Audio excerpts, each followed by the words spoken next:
we're excited to talk about this program, which really was born of a lot of frustration. And for those of you who have managed firms or been in charge of payrolls or been in charge of employee benefits, a lot of this will resonate, I'm sure.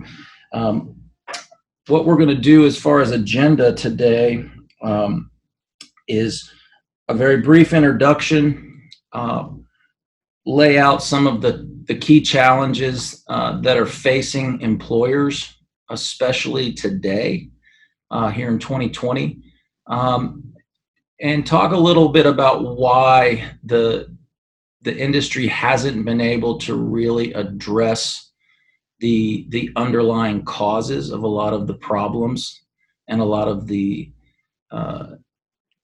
issues that cause the most pain for employers and their employees. And then a little bit about how we've been able to put together a mousetrap that we think is a whole lot better than what we typically see, especially in the market for small to mid-sized employers. So if you have questions, we definitely want to answer them. You can use the chat function to ask questions, and Pete will catch that, and then we'll be sure that we allow time to address that. We can't go past the slide you're looking at without making a fun of JD a little bit. This was a picture chosen by his wife. So I just want to make sure everybody understands he's not a contestant on The Bachelor. He won't be handing out roses. He's taken, but I love the fact that she suggested this picture.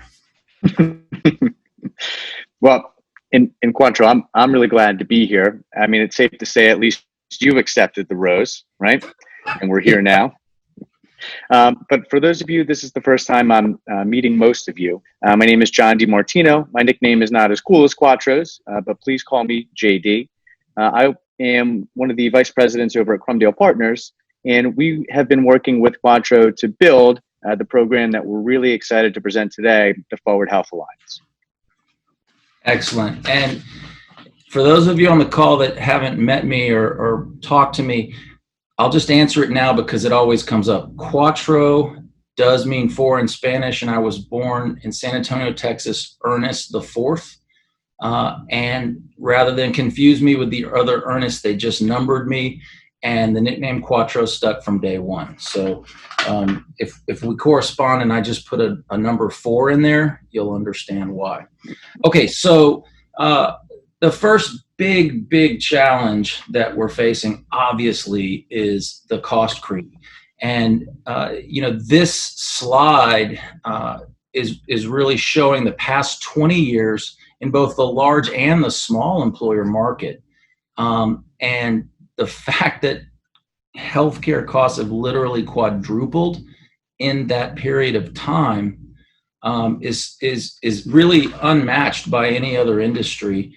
And what we've seen over time is that as a line item in a corporate budget, this has just crept up and up and up and up. And so usually what I see is it's top 3 or top 5 line item of expenditure in almost any company that we talk to that have employees and are trying to take care of them.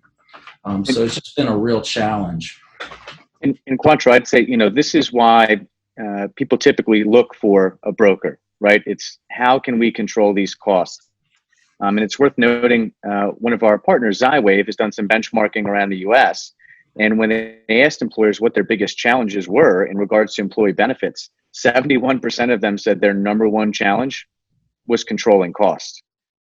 So I think it's incredibly important that we address that. But I think you're going to walk us through the ways that we have been addressing it so far. Yes, we refer to this as the how much lipstick do we need for this pig slide, and really it's kind of the story of the typical broker's life, and that's been our story and my story, and you just get really tired of going through this and being in that little hamster wheel. So what happens is a company gets a renewal, and it's not 6 months out. It's not when a CFO can make good advanced budgeting decisions, it's 30 to 60 days out. And surprise, surprise, it's a double-digit renewal increase. And that's usually the start of this conversation. What comes in next? Quadra, I think it's worth noting in your market right now, you've been seeing a pretty big surge in double-digit increases, right? The market had been buying business for the last couple of years, but it seems as though that's changing right now. Sadly, it's either a double-digit increase or it's a little bit less and a little bit of relief, but that's only because the carriers have to, and we'll get into why they have to a little bit later, and get into why if you get a little bit of a break this year, don't expect a whole lot of help next year. We'll get into that. It's a problem. The next big question that always comes up is, okay, so do we go to market? But really, the employer has no choice. Because if all they have is an ugly option at renewal, of course they need to go to market. They need to look and see maybe somebody can have a competitive quote. And, you know, a broker will say, well we're going to do the best we can. You know, we're going to negotiate hard on your behalf. So next comes the conversation. We're going to review our options.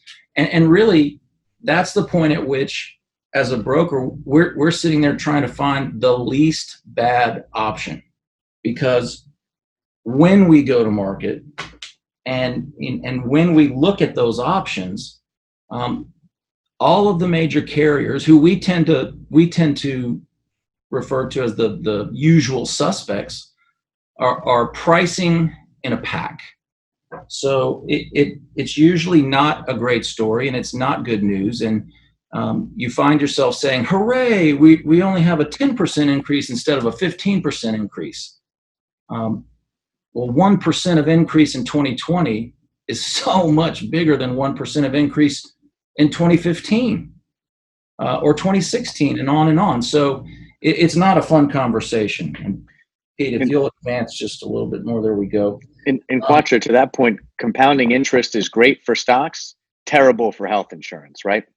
Yeah, for sure. And Pete, if you'll advance to the next step, really where that leaves the broker and the owner or the client is, okay, so how do we share this pain? Are we going to need to shift cost out to the employees?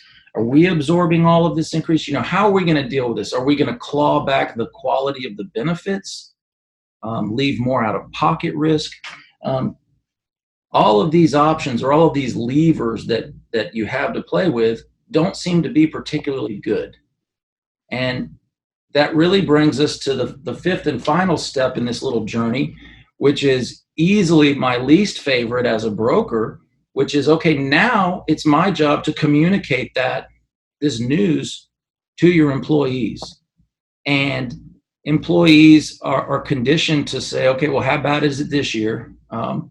You know, what's the bad news, and how does it affect my pocketbook? How's it going to affect our out-of-pocket costs? And it's just not a fun conversation. And so this has been the cycle for years and years. And it's obvious that this hasn't really been addressing the issues. The levers we've been playing with are superficial. They're not really addressing the underlying causes of this rate hike. And Quattro, it seems like every year we're paying more and we're getting less, right? And the effect of what you just described year over year has had devastating consequences for both employers and for employees, right? We took a look at the cost of health insurance, and for the employers out there, you're typically the ones who are forking over the money for that bill. But there's two ways in which it can affect an employee's pocket. One is the actual watering down of the benefits, so cost shifting to them in the form of a higher deductible. And you can see over the last 10 years, deductibles have increased over 162%, right, which is an incredible leap. At that same time, family premiums have increased about 54%, right? And a large portion of that is with the actual members themselves. You know, on average for family premiums now, an employer will contribute around 50% if you're lucky, right? So you're paying that. in the same time, workers' earnings are up 26%, and overall inflation is at 20%. So almost every dollar that an employee gets in their raise is almost completely and entirely eroded by the escalating cost of premiums, as well as the escalating deductibles that employees now have to deal with. And Quattro, probably one of the most shocking things is that in 2019, for the first time ever, medical debt became the number one cause of bankruptcy in the United States. And most people think, well, there's a lot of people out there who still don't have insurance, right? But 3/4 of those people who declared bankruptcy because of medical debt had insurance. They just didn't have the money to float the deductible, the out-of-network amount, or the surprise bill. So they had no choice but declare that.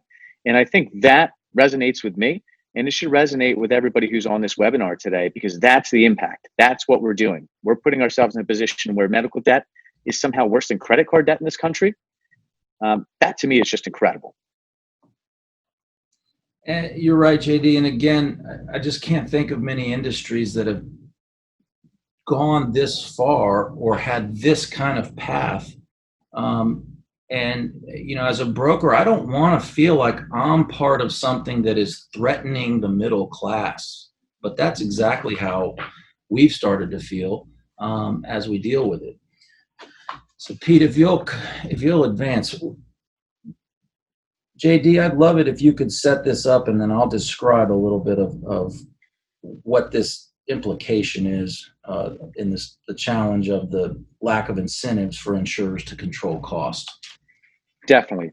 For those insurers who are fully insured, and even for those who aren't, there's an idea that the insurance company is the one who should be controlling your claims, right? After all, they're the ones who you pay your premium to.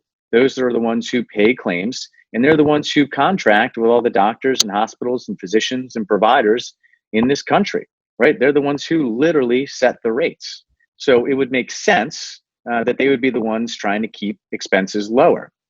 But there's a provision of the Affordable Care Act passed in 2010, most of which came to fruition in 2014, called the medical loss ratio provision.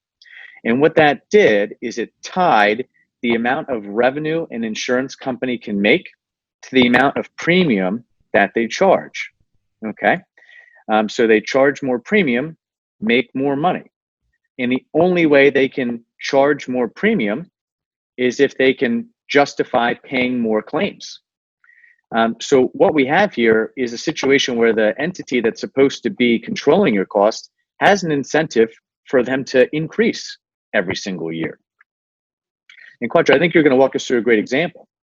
Right. So, the idea or the pitch was that 80% of the dollars you pay in premiums must go to the payment of medical claims.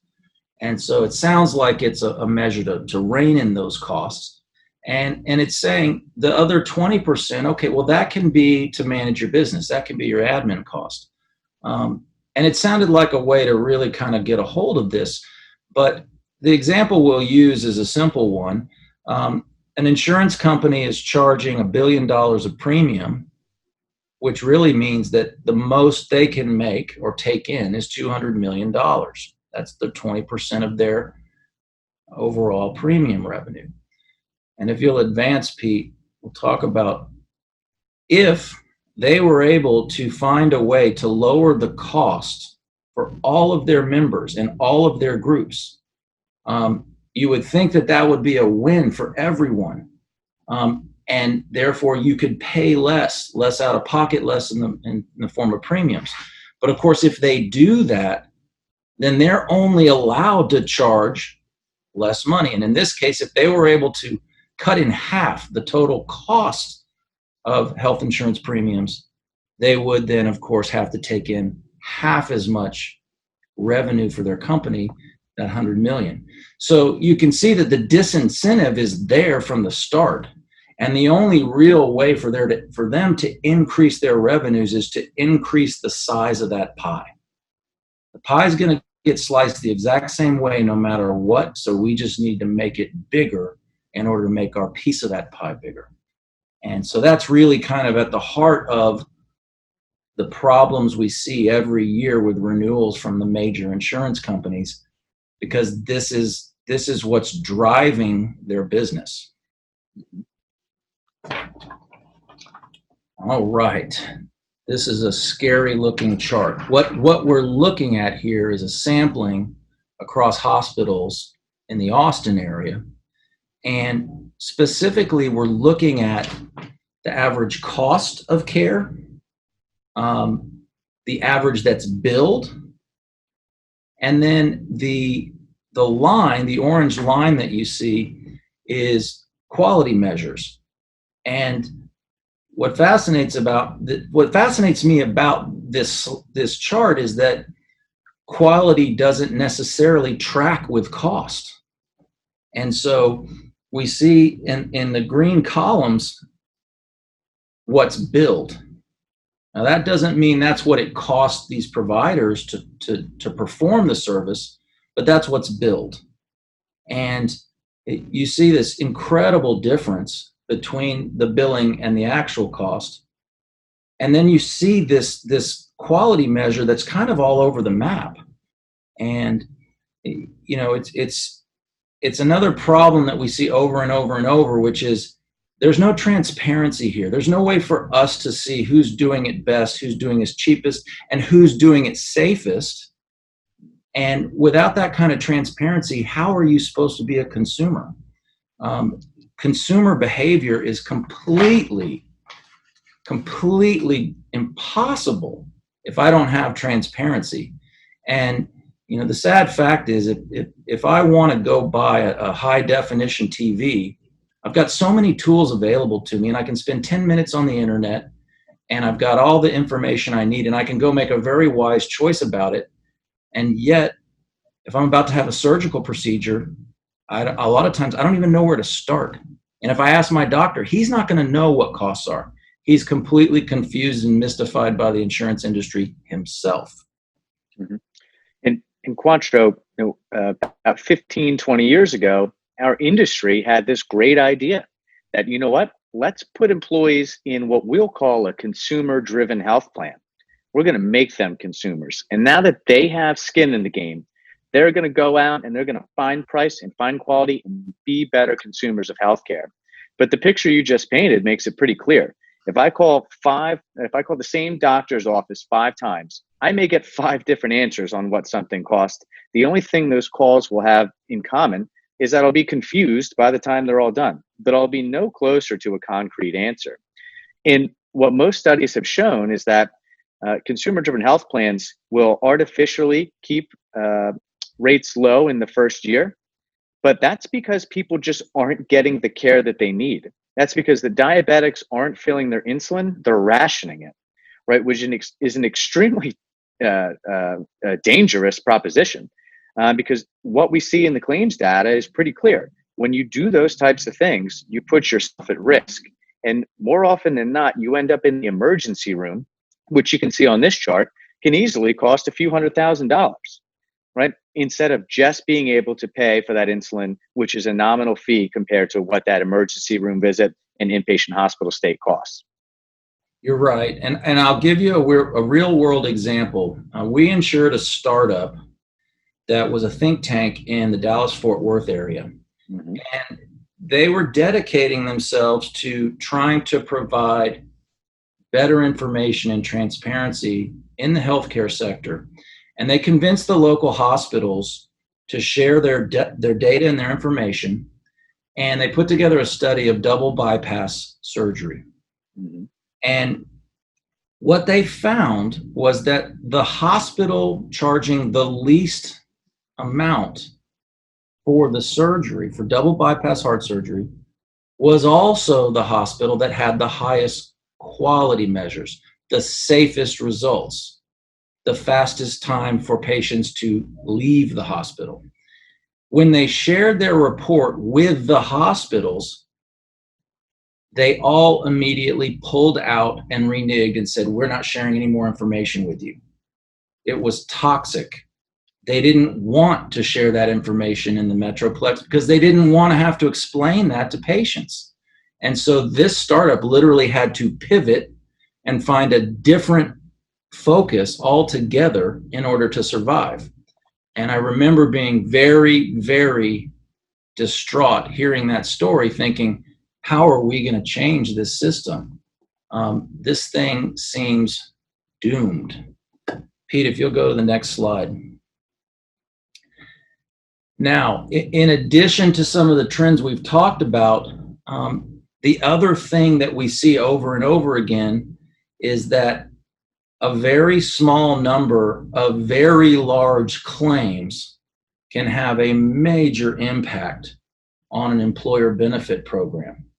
And we used to call it the 80-20 rule, but really now it's become more of the 90-10 or the 95-5 rule with regard to catastrophic claims becoming a huge problem for employers to be able to renew their plan, to be able to afford their plan, and to find options.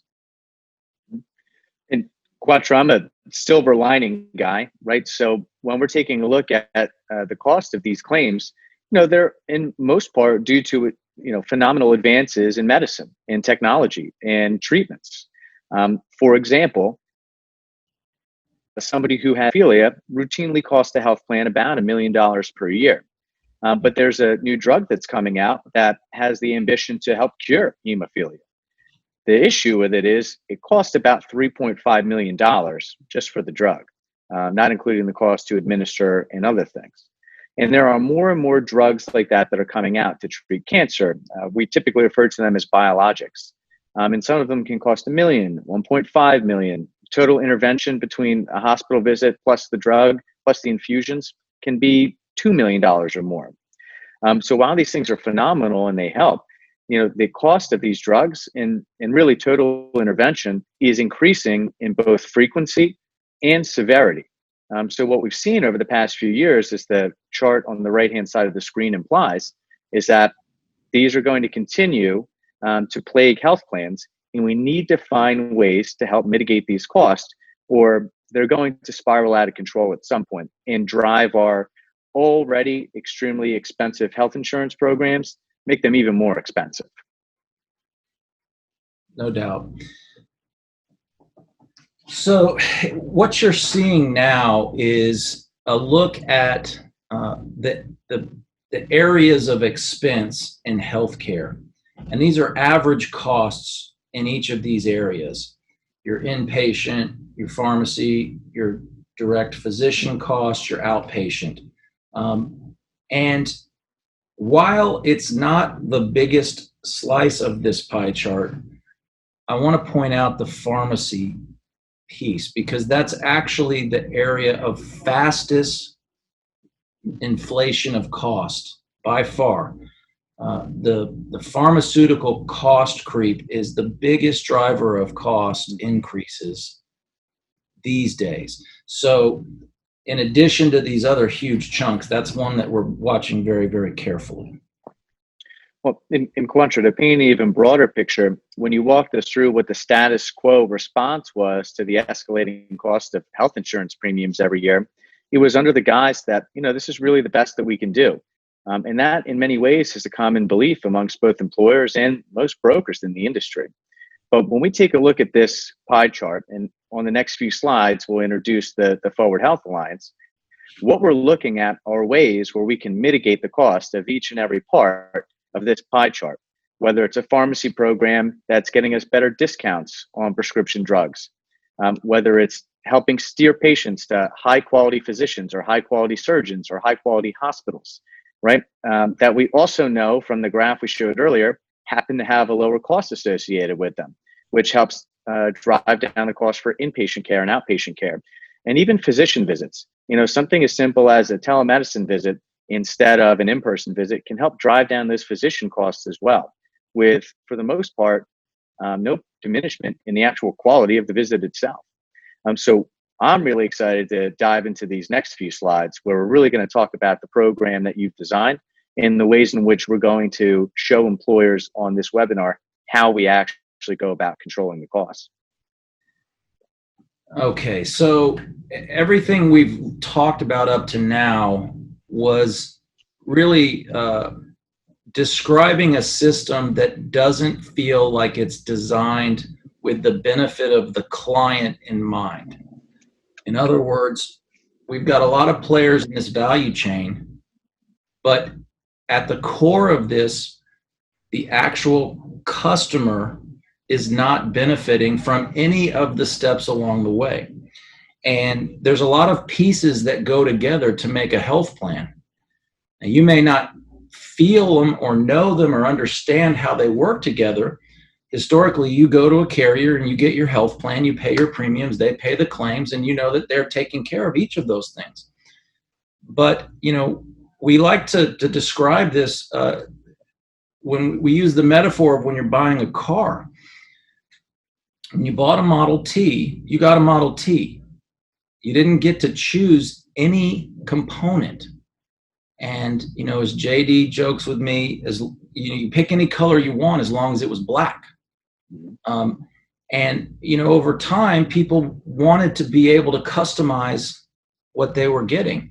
And these days, when you buy a car, you would like to know you've got best of breed components. And right now, if you go out and you buy a plan and you buy it from carrier XYZ, you get their carrier network, you get their claims handling, you get their pharmacy benefit management, you get what they're going to offer, and you don't get to choose. And so they might be making a lot of money on any one of these components. You're not going to know that. And so the core concept to what we're trying to do with the Forward Health Alliance is really simple. We would like to have the kind of control and the kind of transparency that allows us to take each aspect of the health plan and demand the best terms contractually for the client. We want to make sure that we've got the best pieces that go together seamlessly to make our clients have a better experience, to manage their costs, but also to have the kind of control you would need to continuously improve the plan and to drive claims costs down, which means you're really improving the welfare of the employees and their families. And as a broker, if all I do is bring you a spreadsheet with a bunch of quotes on it every year, I'm not really making any difference for you. I'm just a quote taker. But in a system like this, if I'm finding the best pieces and putting them together, it means that I'm spending more of my time actually tracking what's happening, measuring what's happening, and understanding, okay, what do we need to tweak or improve? What component do we need to replace, rather than saying, hey, we got to throw the whole thing out and go find a completely new plan with a completely new carrier. So what I'm excited about is I want to actually start consulting and adding value as opposed to taking quotes. And, Quattro, what I'll mention, and I know we get stuck in the weeds all the time, and we've spent the last year vetting each and every one of these pieces that those in attendance see on the screen today. But at the top left-hand corner in the middle, the one that says TPA administration, that's essentially the engine of the health plan. Right. And what most people don't know is they think, all right, well, we have Blue Cross Blue Shield, United Healthcare, Cigna, and Aetna, and maybe Humana, depending on where in the country you are. And those are my options. But what most people don't know is there are, and this is literally a number, 180 other entities called TPAs that pay claims for health plans. And it's unlikely that most of the people on the webinar have ever even heard of even one or two of them outside of the ones that I just mentioned. So there's a lot of opportunity that exists in this marketplace. And Quattro, it takes somebody like you to build it all together and to vet these best-in-class vendors out and make sure that the product is integrated correctly, right? These aren't just slapped together. Everything feeds one another through a pretty centralized data system. So it works in many ways even better than the health plans that these employers are accustomed to direct with Blue Cross Blue Shield, or as you call them, the usual suspects. Yeah. So the key concepts or the key values to what we're trying to accomplish are at the bottom of this slide: transparency, accountability, control flexibility. And what we don't want to do is we don't want to introduce anything to add work to the plates of our clients. We don't want the benefit administrators of clients to be confused or have any additional work. And we don't want employees to have any confusion or any additional thinking or work about how to use their plan. What our clients have consistently told us is, that's what we hire you for.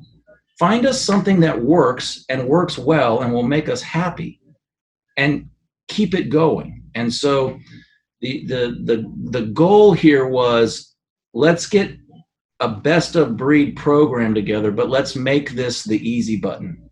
Let's make this something that they can do on autopilot, and then we can make sure that we're consulting with them on a regular basis on how to tweak it to make it a little bit better and a little bit easier.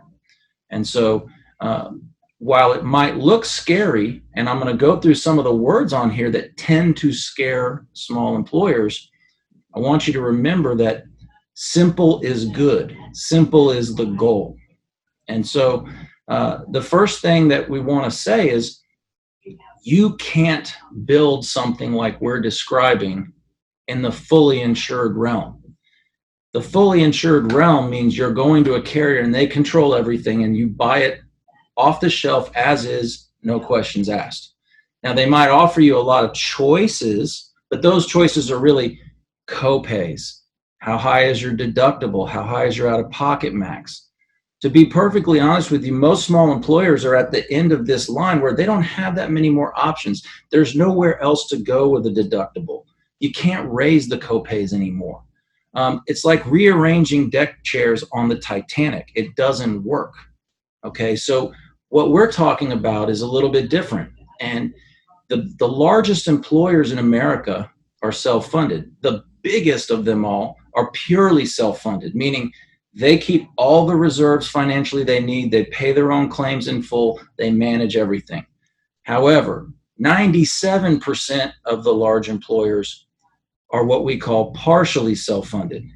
They're managing this thing. They have control, but they reinsure their risk. They know exactly how much they're willing to pay. And beyond that, they find an insurance carrier that's willing to say, we'll take on that risk for you. Now, the secret that a lot of fully insured clients don't know is that their fully insured carrier is reinsuring its risk.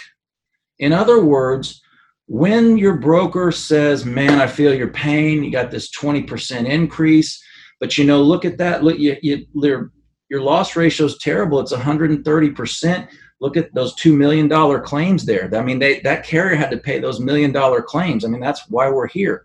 Wrong. That carrier didn't pay $2 million claims. That carrier paid up to their threshold of risk, and then the reinsurer was on the hook for it. And so the question I ask small and mid-sized employers now is, if reinsurance is good enough for the big employers, for the successful ones that take control of their destiny, and reinsurance is good enough for your fully insured carrier, why in the world is it not good enough for you? And that's the start of this journey, is if we can put together a package that we find the best of breed for reinsurance, and we put all the components together, and we keep it simple for you and your members, now we can take control. And now we can demand the terms favorable to you as the client, instead of a little bit of fat on top of every single piece of this value chain. And by the end of it, you realize that this thing is just bloated and you're the one footing the bill. Mm-hmm. And Quattro, when we talk about, just to recap, so you created a proprietary health plan, and the way you access that health plan is through a self-funded arrangement, which historically has scared some small employers, but you've also set up a very special type of reinsurance arrangement, which we'll talk about in just a minute, that's going to allow them to safely self-fund. And while we're talking about self-funding, you mentioned keeping it simple, right? What do employers do today? Well, they pay their premium every month, and then they don't worry about it again until the next month when they have to pay their premium again, right? And then it's not until renewal time where everybody kind of starts to scramble and figure out how we're going to figure out, this 20% increase. And we've mimicked the good things about that process with this program. Right on the right-hand side where it says simple for employers, there's a lot of different words there, but really what they all mean is that we're going to set an annual maximum. Say we know that it's going to cost $1.2 million a year. And then we say each month, you'll pay us $100,000. And that's it. That's all you have to do as the employer. All of the other wonderful things that we're going to talk about, you and your team are doing behind the scenes to drive the accountability with the health program that you've built, and to make sure that you're controlling and mitigating costs if and when they arise. And same thing for members. They're going to have a plan very similar to the plans they have now with deductibles, copays, coinsurance. They're still going to have a PPO network so they can access with ease all the doctors and hospitals that they need to. And we're going to talk about some of the other special things that we bring in, like a member advocacy line that's going to help pair them with the right physicians. So all of this stuff is really for you, right, on the back end to help control these costs. But the employer's experience is almost no different than the experience that they have today. And I should mention that part of the approach is trying to trim the cost of each of the components of the plan up front. And it's helpful for an employer to be able to budget and know that they're going to have a regular fixed cost to administer the plan during the course of the year. But the other big piece of this is that in a year where you have really low claims, when you're on a fully insured plan, the delta, the difference between the premiums you paid and the claims they paid out is profit to the carrier. In the self-funded world, the delta between what you expected to pay out in claims and what you actually paid out goes right back into your company, into your program. Those are dollars you leverage as opposed to somebody else. And so at the heart of this is saying, we think your dollars are better spent by you and better allocated by you and should live with you as long as possible. Now, you may have heard of level funded plans because that's been a bit of the rage in the small group market in the last few years.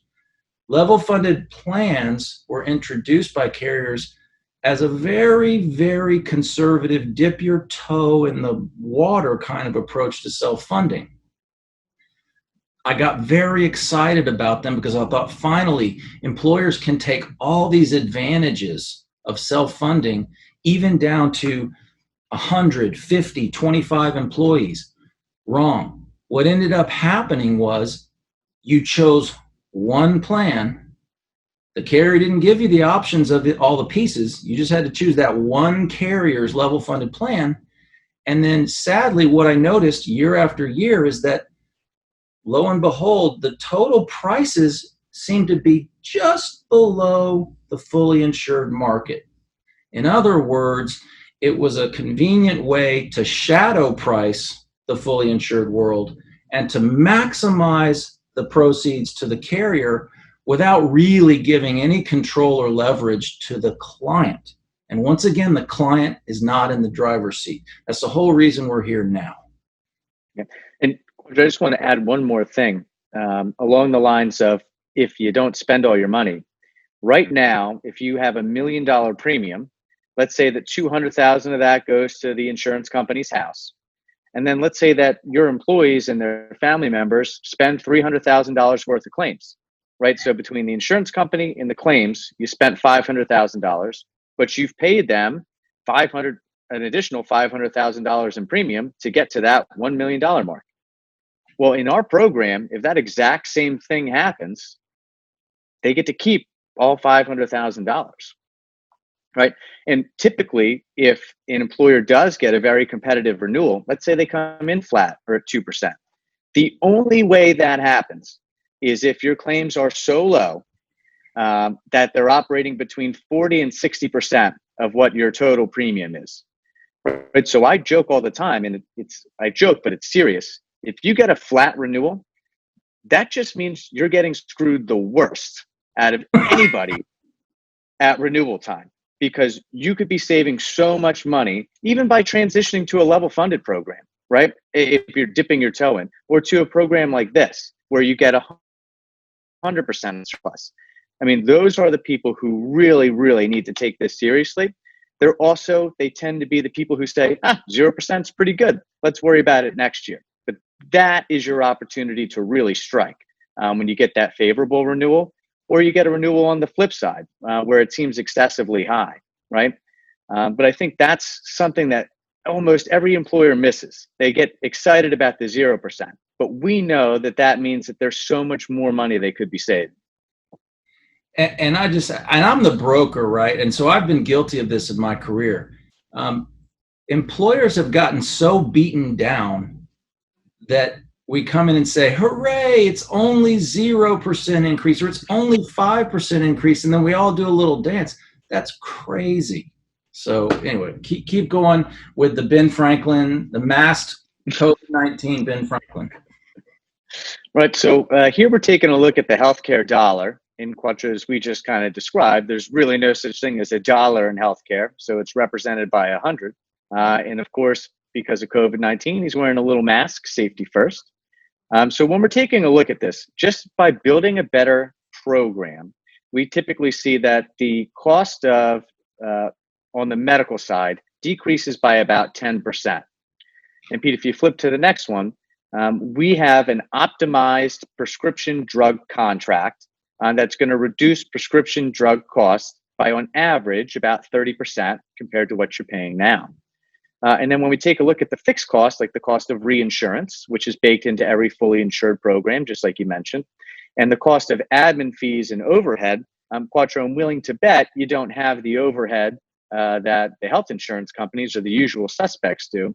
So we're able to squeeze those a little bit. And overall, and this is without the type of control and risk mitigation that we're going to talk about, just setting this and forgetting it, we expect that you're going to save about 20% versus what you would have been spending in the fully insured arena. Exactly. And I'm always shocked when I see the piece of this that is speaking to the pharmaceuticals, but the truth is that there's so many rebates and dividends that are paid by the pharmacy benefit, or by the pharmaceutical companies to pharmaceutical benefit companies, that don't make their way to the client.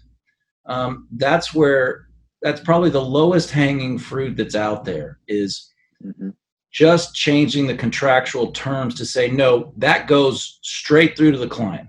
That doesn't stop with us. That doesn't stop with anybody else. That goes right to the client. And it's simple things like that that employers should be doing if they have the wherewithal to do it. Yep. And Quattro, we're going to talk about each one of these. And I see that we have about 15 minutes left. So maybe we'll speed this part up a little bit.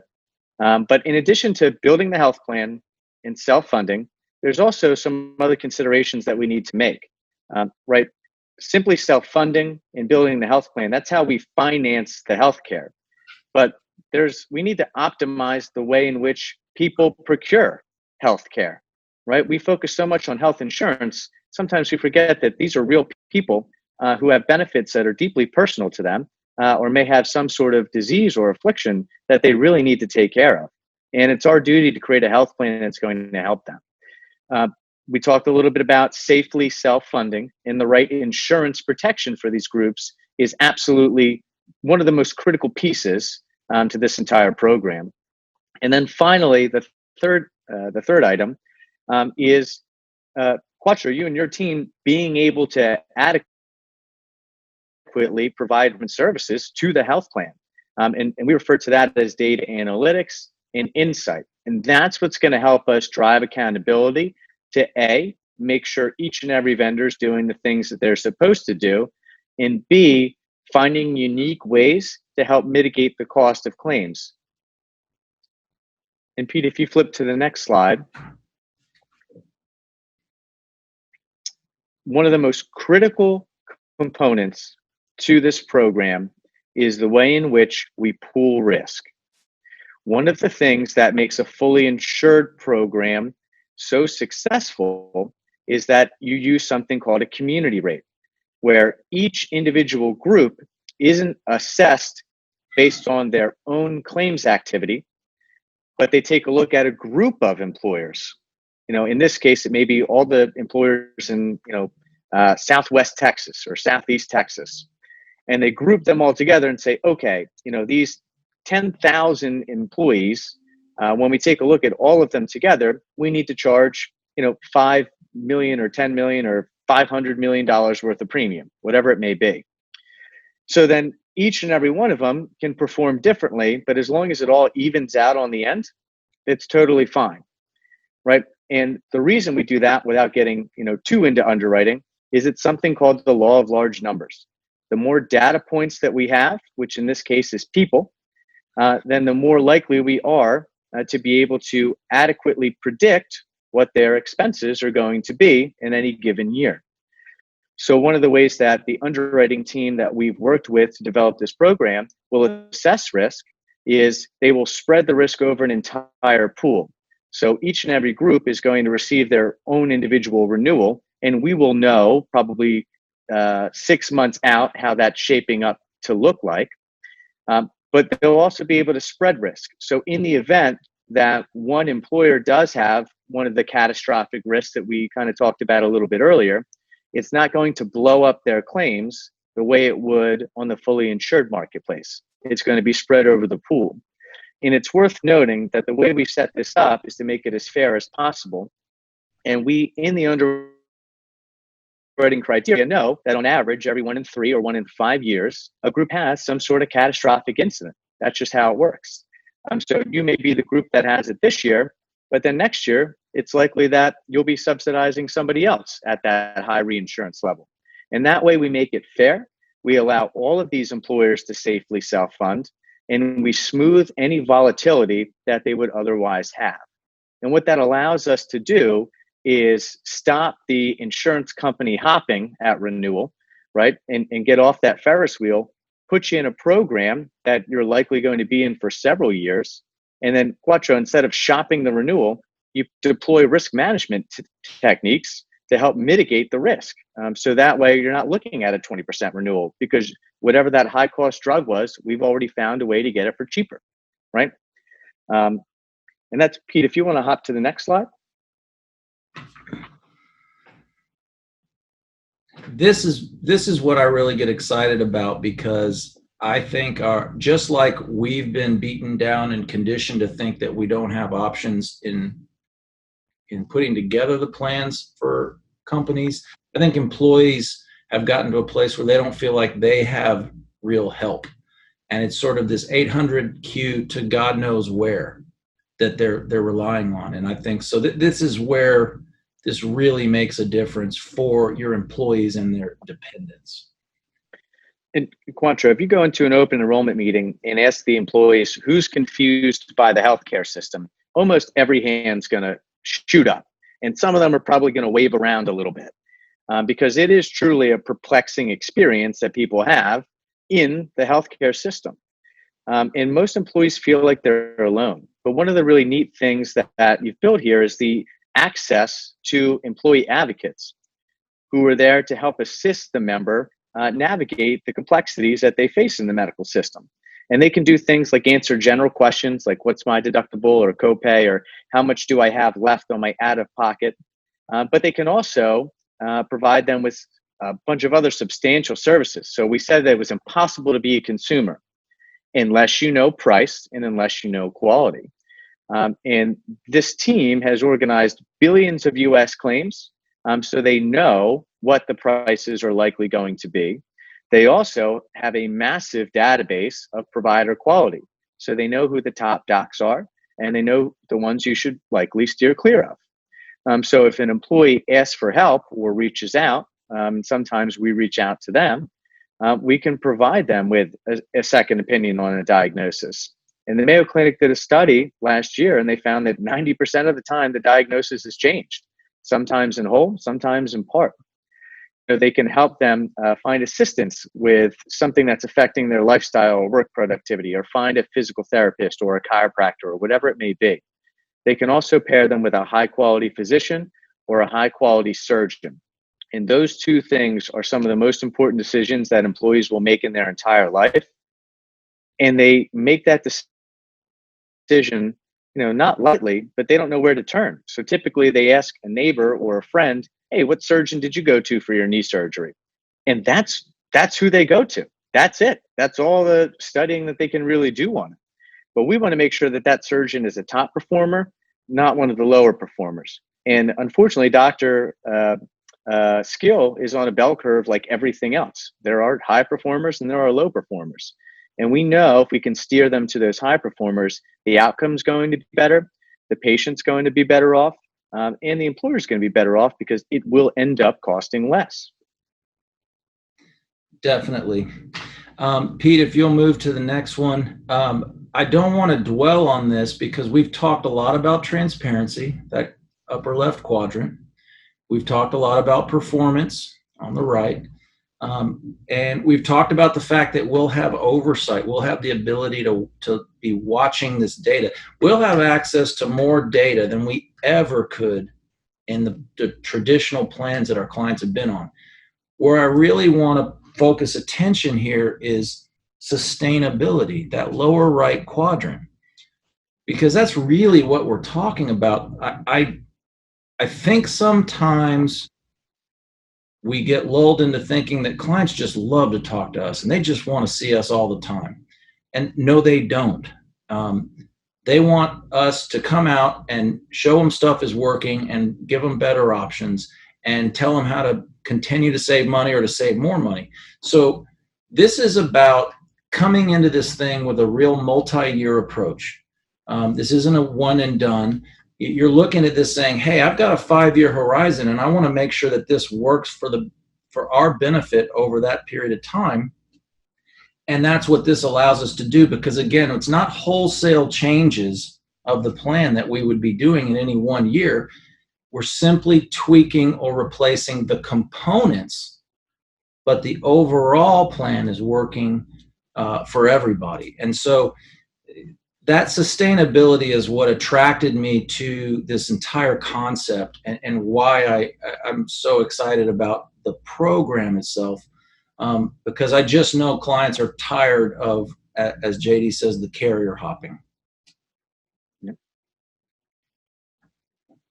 And Quattro, we have a few success stories here, and it's worth noting there's about 300 or 400 employers in a program similar to this right now, other parts of the country.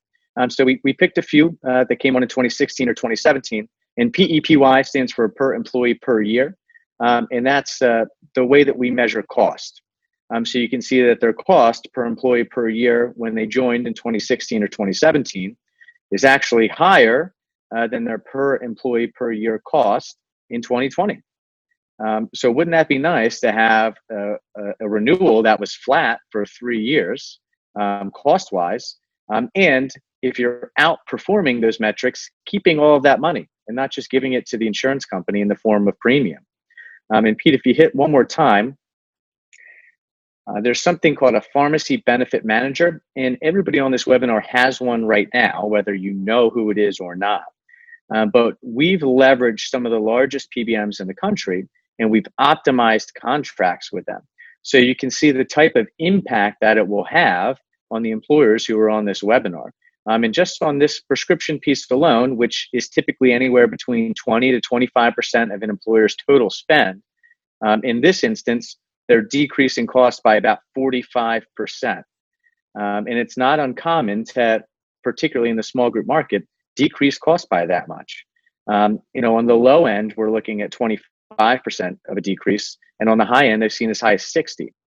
So we really think that this program is going to significantly drive down costs, and these are just a few of the case studies that we wanted to share. All right, all of which brings us back to that painful pricing trend chart, and really we asked this question facetiously, but the truth is, This is the reason why we're even doing this, because I've had enough of this. I'm tired of being the Grim Reaper, and I know there's a better way. So, the question we ask is, if you've had enough of this trend and you'd like to explore something different, rather than simply trot out the same pig and reach into my bag of lipstick and try to put lipstick on that pig to convince you that that's a better improvement, what I would recommend is that we explore something like this where we can get under the hood and really make a difference. And so if you think that this might be something worth exploring, if you think you may have clients or colleagues that are interested in it, we'd love to hear from you. We'd love to talk to you, because we do feel like there is a better way. I think we have some time to answer a few questions. One of the questions that came to me before we started the webinar had to do with networks. In other words, what networks would this alliance be using, and how does that work? And we leverage the Aetna network, the Cigna network. For those clients who are really interested in stepping outside the box, a reference-based pricing, there's no network there, but a reference-based pricing model as well.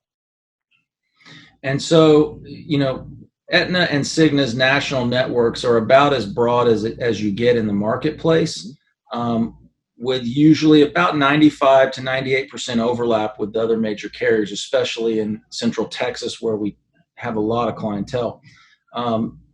And that's just the network. We're renting the network from that carrier. And that's important, because if you have a plan that's fully insured with Aetna or a plan with Cigna, they might be your carrier as well. But when they're the network, what that means for your employees is they know that there's the network name and logo on their card. They know that their doctors take that when they go and can work in network with them, and they just know it works. Now, we know on the back end that we've negotiated the best terms possible for you with that network, and it works in seamless fashion with everything else in the plan. Another question that I know came in had to do with the fiduciary duty and the risk factor. In other words, hey, if I'm self-funded, am I on the hook, and how am I protected in the event that we have, $10 million worth of catastrophic claims? What would happen? Mm-hmm. Yep. So my question back would be, well, what happens now, right? You have a reinsurance company who covers those claims. So in this instance, it would just be more of the same in that regard, where that risk would be transferred to the reinsurance company, and they would pay those claims the same fashion that they do if you're in a fully insured contract. The only difference is you happen to know about it as the employer. HIPAA compliant and data secure, of course. Excellent. Okay. All right. I appreciate it. Nice comment from Buddy. Now, Buddy, I have to ask, because I see, is that your actual background, or is that just is that real or unreal, this background? It looks like you're on the water at the coast. I think you're muted. Okay. Thumbs up means I'm actually on the water. Oh, I'm jealous. Okay. If we do this again, JD, it has to be from the water. He's doing it right. Done and done. I'm close to the Delaware River or the Atlantic Ocean, so you choose. All right. Do we have any other questions? Let's take a look. Okay, I don't think so. Now, if you're like me, what happens is you finish a conversation, you leave, it's hours later, and all of a sudden something pops up. And if that's the case, be sure that you email or call, reach out to us. We're happy to answer questions. This was a lot of information, I know. In Quantro, if anyone who's sticking on, I did see 2 questions pop up about minimum group size Good, and okay. pharmacy restrictions. So minimum group size, 25 enrolled employees is the minimum group size for this program. That's likely to come down probably next year, but as we're rolling this out, that is the minimum. And then there was another question about, in Blue Cross Blue Shield, we can't use CVS pharmacies. Would there be any limitations like that? And we do have a couple. So let's backtrack. The pharmacy network is dictated by the pharmacy benefit manager, or the PBM, which we talked about. And we have a few different PBMs that we can choose from. One of the PBMs is CVS Caremark. And each one of those is going to come with different networks and different restrictions, just like not every doctor is in Blue Cross Blue Shield who's in the Aetna network. So part of that is getting to know what the needs are for that employer, and making sure that if there's pharmacies local to their employees, we're plugging in the right PBM. But again, the thing that's nice is we don't have to throw the baby out with the bathwater. That's just one component that we can change. For sure. And I will say CVS is very common around here, so that's one we get that question a lot. Okay. Well, that's the easy one to address. So we really want to thank everybody for your time. I really appreciate it. We always welcome feedback. So if there's questions you have or things you think would help to make things better, always let us know. I actually like negative feedback even more than positive, because that's the only way we're going to get better.